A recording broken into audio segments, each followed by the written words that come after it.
Ok, pues vamos a continuar con la clase, la número 2. Como ya lo habíamos visto en la clase número 1, había varios médicos que nos ayudaron a entender cómo se manejaba el mecanismo de la terapia neural. Aquí el doctor Speransky, que es lo que aporta también, lo que va a aportar es lo llamado la patología neural. Él explica en esta patología neural que todas las enfermedades se comunican con el sistema nervioso. Dice, él demuestra la participación del sistema nervioso en la generación y en la evolución de todas las patologías. El sistema neuronal controla las relaciones metabólicas de cada célula y de cada órgano, demostrando lo que el estrés actual afecta a la salud del hombre moderno. Entonces, como tal, él dice que todas las patologías están relacionadas con lo que sería el sistema nervioso, en este caso autónomo. Él explica la enfermedad relacionada con el sistema nervioso que va a generar que cuando hay una interferencia a nivel de una irritación nerviosa, generará un problema del sistema nervioso y posteriormente patologías. Eso es lo que explica Speransky. Otra de las cosas que dice Speransky es que el sistema vegetativo o autónomo tiene memoria, y lo que dice es que todos los eventos que ocurran en el cuerpo se van a quedar guardados en lo que sería la memoria del vegetativo, que es otra aportación de Speransky. Entonces, como tal, nuestro sistema nervioso tiene memoria, ¿no? E incluso para el dolor, cuando nosotros vemos a una persona que se llega a golpear el dedo chiquito del pie, pues a lo mejor nosotros ya no los hemos golpeado y lo interpretamos y lo sentimos. Entonces, ¿por qué? Porque nuestra corteza cerebral tiene memoria.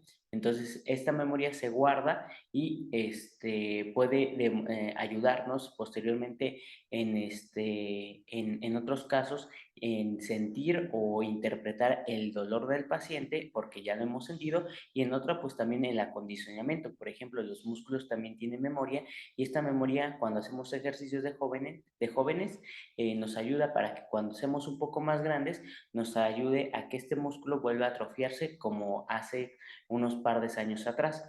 Esto nos ayuda ya que el cuerpo tiene memoria. Entonces Speransky tenía mucha razón. El doctor Gustav Richter genera otra hipótesis, que es la patología de la relación. Él dice que desarrolla la teoría de la patología de relación, en donde cada célula tiene una relación dependiente con el resto del organismo. ¿Esto qué quiere decir? Que para el doctor Richard dice que todas las células se comunican, todas las células están comunicadas, y estas células pueden llevar a generar diferentes enfermedades distales al organismo. Es decir, una enfermedad que se genera a nivel de rodilla puede llegar a incluso a tener sintomatologías a nivel de cabeza, y esto es porque las células se llegan a comunicar. Entonces, es otra teoría que nos dice Richard, que es muy interesante, al igual que la patología relacionada, esta es a nivel del sistema circulatorio. Dice que toda la sangre tiene que regresar al corazón y que esta sangre se distribuye por todo el organismo. Entonces, cuando hay diferentes traumatologías, cuando hay sustancias inflamatorias, etcétera, estas vuelven a recaptarse, pero tienen igual mecanismos en los cuales se pueden llegar a ir a otro lado del cuerpo. Esto es justificando que la terapia neural no solamente va a ser en una sola zona, sino que hay que ver campos interferentes, donde el nervio tenga una irritación, donde haya dolor, cambio de temperatura, donde haya cambio de coloración en la piel, o donde haya cicatrización, donde haya, por ejemplo, constantes enfermedades. Son síntomas que nos hablan de campos interferentes. Función nerviosa. Para entender qué es lo que hace nuestro neural terapéutico, tenemos que entender la función nerviosa. El sistema nervioso tiene tres pasos, tiene tres funciones esenciales. Tiene un receptor, tiene un centro integrador y tiene un efector. Los receptores se encuentran en todas partes, ya sea en las vísceras, en la piel, en los músculos, etcétera, y estos receptores interpretan los mecanismos, ya sea de táctil, de temperatura, de movimiento, de deformación, y mandan esta señal por los nervios periféricos hacia la médula, y de la médula a la corteza. La corteza interpreta ese estímulo y da un efecto descendente por la médula, y puede dar un efector, ya sea un músculo, una glándula o una víscera. Entonces, como tal, estos son los tres pasos que lleva nuestro sistema nervioso. Por ejemplo, cuando yo quiero mover la mano, mi corteza premotora y mi área motora lo que hacen es comunicarse a nivel del tálamo hacia la médula y de la médula hacia los nervios periféricos que están inervando mis músculos flexores para poder flexionar los dedos de la mano. Asimismo, si yo me picara con una aguja, este dolor se transmite por los nervios periféricos, de los nervios periféricos a la médula, de la médula a la corteza, al tálamo, y entonces se expresa ahí el dolor. Entonces, como tal, estos son los mecanismos. ¿Cómo se transmite esta información por medio de los nervios? Hay algo importante que se llama bomba sodio-potasio. La membrana, esta membrana que ustedes pueden ver, aquí, es una membrana de fosfolípidos y que tiene proteínas transmembranales, como su nombre lo dice, atraviesan la membrana. Esta estructura es la piel de la célula. Todas las células contienen su membrana celular y esta membrana es selectiva, no deja pasar ni deja salir lo que no necesite la célula. Es importante que es selectiva y solamente se abre o se cierra cuando la célula necesita algún tipo de función o excretar algún tipo de sustancia. En este caso, la bomba ácido-potasio, como su nombre lo dice, está generada por iones que son sodio y potasio. Estos iones son positivos. Algo interesante de la membrana es que, vean, esta es la célula y su membrana es esta, que sería la piel. La membrana celular tiene una carga eléctrica, de reposo de menos 75 milivolts, quiere decir que su carga eléctrica es negativa. Por lo tanto, los iones que estamos utilizando en la bomba sodio-potasio son positivos. ¿Qué es lo que va a pasar? Bueno, que necesitamos ciertos estímulos para que estas proteínas que se ven de esta forma se puedan abrir. Recordemos que la membrana, esta es la membrana, sus fosfolípidos y estas son las proteínas que atraviesan. La membrana solamente se puede abrir con ciertos estímulos. Tiene tres formas de abrirse estas proteínas y dependiendo, estos se le llaman canales iónicos. La membrana tiene dos transportes. Tiene un transporte pasivo y un transporte activo. El transporte pasivo es por medio del gradiente de concentración. ¿Qué es esto? Que dependiendo donde haya más cantidad, digamos que estos son sodios, estos azules son sodios. Ajá, bueno, pues aquí está, son sodios. Y entonces donde haya mayor cantidad de sodio por gradiente de concentración, el sodio va a migrar del espacio intracelular al espacio extracelular por gradiente de concentración. Aquí en el transporte pasivo no se necesita energía. ¿Qué tipo de energía utilizamos para el transporte activo? Va a ser el ATP, adenosín trifosfato o adenosina 3-fosfato. En este caso del transporte pasivo no se necesita energía, ya que por gradiente de concentración se movilizan las moléculas hacia la zona donde esté mayor concentrada. Sin embargo, para la bomba sodio-potasio, cuando nosotros queremos generar un estímulo eléctrico, un estímulo de potenciales de acción, necesitamos el ATP, adenosindifosfato. Este ATP se va a desfosforilar, se va a colocar a nivel de su receptor de la membrana y va a permitir el paso de los iones y entonces van a pasar bombas sodio-potasio. Va a salir, en este caso, lo que va a pasar es que va a entrar sodio y va a salir potasio. Y entonces de esa forma eh, va pasando las cargas positivas, que serían los iones positivos. ¿Cómo se estimulan estas membranas? Es decir, este mecanismo se hace por el ATP, pero ¿cómo yo hago que se genere o inicie este mecanismo? Por tres funciones, por tres cosas yo puedo iniciar este mecanismo. Una función de ligando, una función mecánica y una función de voltaje. La función de ligando necesita neuromoduladores o neurotransmisores. ¿Qué son estos? Son sustancias que se encuentran en forma de vesículas a nivel de lo que serían los botones posinápticos de lo que sería la neurona. Estos, por ejemplo, la acetilcolina se genera en vesículas y se hace una exocitosis, es decir, se vierte al espacio extracelular y entonces viaja hacia, digamos, hacia una célula donde está su receptor, se pega este receptor aquí, por eso se llama ligando, porque se juntan, y se empieza a abrir esta proteína transmembranal. Ya que se abre, ahora sí, puede iniciar la desfosforilación del ATP y la bomba sodio-potasio empieza a entrar. La otra de mecanismos o funciones mecánicas es por deformación de la piel, de la fascia y estiramiento de los músculos. Yo creo que todos hemos sentido cómo nos pega, si nos pegamos en ¿cómo se llama? En el codo sentimos un dolor calambroideo.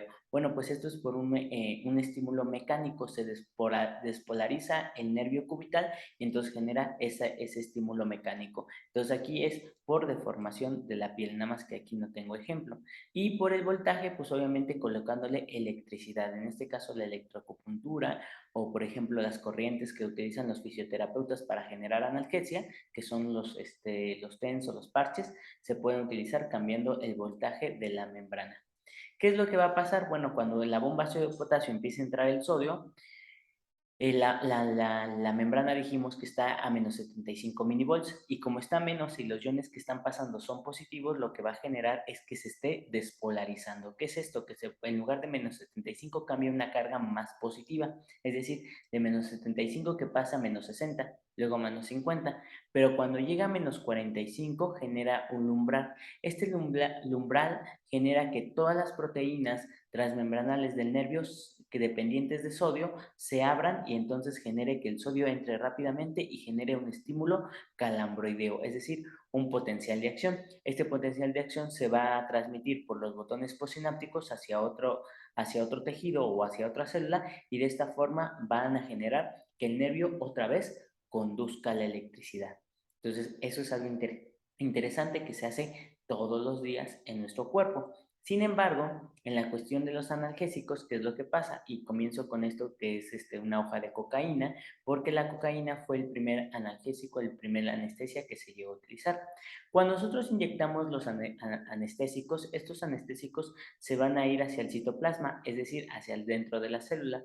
Cuando estos anestésicos se encuentran en el citoplasma, cambian su función, cambian su estructura y entonces se dirigen directamente a los canales o a las proteínas dependientes de sodio, es decir, donde se hace la bomba sodio-potasio. Estos analgésicos locales lo que hacen es interrumpir o bloquear la entrada de esta proteína, por lo tanto, no puede entrar el sodio. Y si no entra el sodio, no genera potenciales de acción y por ese motivo no se estimula o no se transmite el dolor, en este caso, ya que el dolor se tiene que transmitir por esta vía. Al estar bloqueados, ningún estímulo puede llegar a despolarizar la membrana y no puede generar que el estímulo sea conductible. Entonces, por lo tanto, es eficaz, es un buen tratamiento para analgesia, ya que bloquea estos canales y el sodio no va a entrar y por lo tanto no va a haber un umbral y no va a haber una comunicación nerviosa.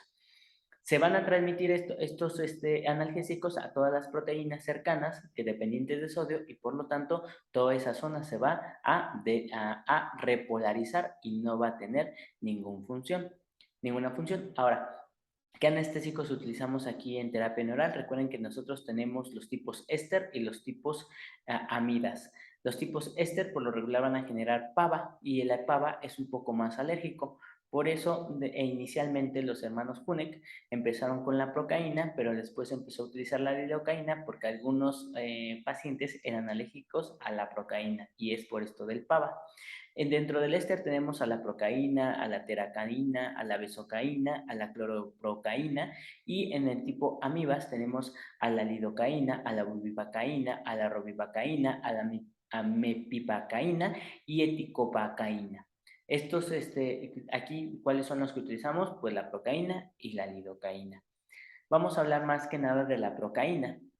La procaína, pues aquí está su estructura química, es uno de los primeros anestésicos sintéticos utilizados en el mundo después de la cocaína, es un grupo éster.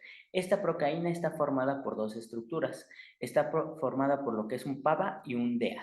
El PABA es ácido paraminobenzoico y el DEA es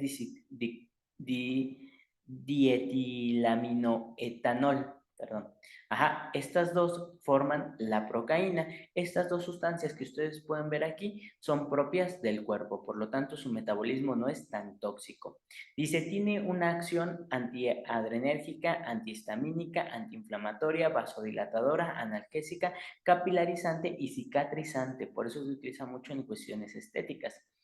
Antecedentes, Anestésico de corta duración, es de muy poca duración, sin embargo, dura más que la lidocaína. Bajo efecto tóxico, ¿por qué? Porque su metabolismo no llega a estar en el hígado, sino su metabolismo es en la zona. Entonces, muy bueno para evitar con pacientes que tengan problemas hepáticos, bueno, utilizamos procaína, ya que no debe llegar al hígado para su degradación en sus productos naturales, que es PABA y DEA. Entonces, como tal, son normales. Algo importante es que vean, estas son pápulas de lidocaína de este lado, ajá, y estas son pápulas de procaína. La lidocaína no hace tanto vasodilatación como la procaína, que es muy importante la vasodilatación. ¿Para qué? Para que lleguen ciertas sustancias y nos ayuden a la regeneración. En este caso, por eso se combina algunos medicamentos con procaína para que se transmitan rápidamente. Una vez inyectada, se descompone en pocos minutos. Su acción anestésica es de 20 a 45 minutos, la de la procaína.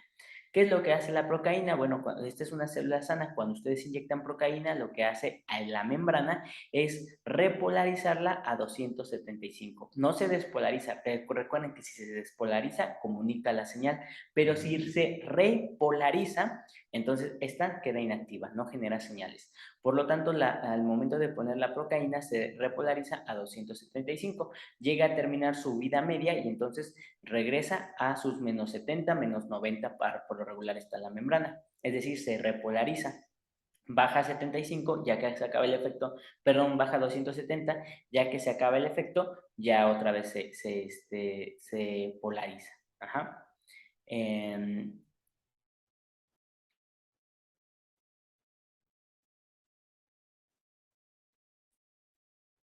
Entonces, ya se repolariza y la célula queda normal. Pero, ¿qué es lo que pasa con las células malas? Las células que están patológicas, las células que ya no transmiten. Bueno, pues su carga llega a generar a menos 30. Por ejemplo, su carga ya no tiene una actividad, ya no tiene una despolarización. Ese nervio ya no está repolarizado de menos 30 a cero, imagínense. Ese nervio ya no conduce. Entonces, como tal, pues queda inactivo, es decir, sus señales son muy dóciles. Sin embargo, cuando llegamos a colocar la procaína, ¿qué es lo que pasa? Hace una repolarización rápidamente a menos 70. Y cuando se acaba el efecto de la procaína, ¡fum!, vuelve otra vez a conducir como si fuera una célula sana. Eso es interesante, es como un reseteo o es como un desfibrilador, que lo que hacemos es poner una carga eléctrica que baje y de repente ¡fum!, suba otra vez. Y entonces lo que hace es repolarizar el nervio. Puede restaurar el potencial eléctrico de las células enfermas, aumenta el consumo de células de oxígeno, perdón, aumenta el consumo celular de oxígeno, normaliza el balance químico de la célula. ¿Cómo se elimina la procaína? Como habíamos hablado, la procaína está formada por dos, por el PAPA y por el DEA. Como tal, cuando ya se llega a acabar su vida media, se desintegra en estos dos productos, y el PABA y el DEA pues son sustancias normales en nuestro cuerpo. El PABA estimula la simulación y producción de folatos, ácido pantoténico, biotina, vitamina K, y ayuda a formar las células sanguíneas y proteínas metabolizantes. Y el DEA tiene un efecto antidepresivo, produce estimulación mental de euforia ligera, mejora la circulación y estimula la producción de fosfatidilcolina. Entonces, como tal, vean, no es tan nocivo, y se han visto ciertos estudios que la procaína mejora mucho la cuestión de la cicatrización. Vean en esta cuestión de la cicatriz y en esta cicatriz cómo queda con la procaína. Entonces, por eso es más la selección de la procaína a la lidocaína en la cuestión de la terapia neural. En la lidocaína, ¿qué es lo que pasa? Bueno, esta es la estructura anatómica, química de la lidocaína. Es un anestésico local de tipo amida de acción intermedia. Su efecto es muy corto, tiene de 1 a 3 minutos. Por lo tanto, los pacientes que llegan a ser más reactivos o con más alergias, podemos colocar lidocaína, ya que la lidocaína tiene un efecto más pequeño. Y muy importante hacer la prueba cutánea, la prueba de reacción cutánea para ver qué anestésico es el que podemos utilizar. Eliminación hepática por metabolitos. Se va a eliminar hepáticamente, entonces personas que tengan problemas hepáticos no podemos poner lidocaína ya que se elimina por esa vía. Eliminación y dice eliminación por orina y su eliminación se va a hacer por orina. Ajá. Bueno, pues hasta aquí la cuestión de los analgésicos y vamos a hacer lo que sería la corona de San Francisco. Entonces vamos a verla en clase, esta corona, ¿va? Bueno, pues que tengan muy bonita tarde, muy bonita noche y nos estamos viendo hasta la siguiente. Que estén muy bien.